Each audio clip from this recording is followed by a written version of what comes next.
Kamar 309 selalu dianggap sebagai tempat paling angker di SMA Nusa Bangsa.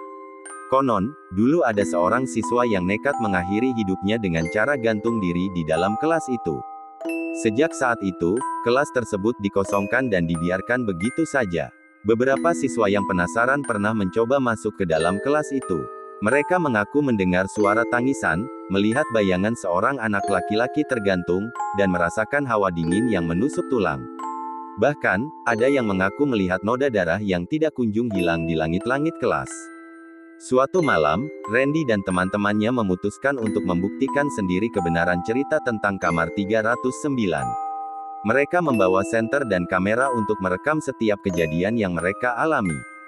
Dengan jantung berdebar kencang, mereka membuka pintu kelas yang sudah berkarat itu. Suasana di dalam kelas sangat mencekam. Gelap gulita, berdebu, dan terasa sangat dingin. Mereka menyalakan senter dan mulai menjelajahi setiap sudut ruangan. Tiba-tiba, senter mereka mati dan ruangan menjadi gelap gulita. Mereka berusaha mencari saklar lampu, namun tidak menemukannya. Saat mereka hendak keluar dari kelas, mereka mendengar suara langkah kaki mendekat. Suara itu semakin jelas dan terdengar semakin dekat. Randy dan teman-temannya saling pandang dengan ketakutan. Mereka berlari menuju pintu, namun pintu itu terkunci dari dalam. Mereka terjebak di dalam kelas itu. Suara tangisan dan rintihan terdengar semakin jelas.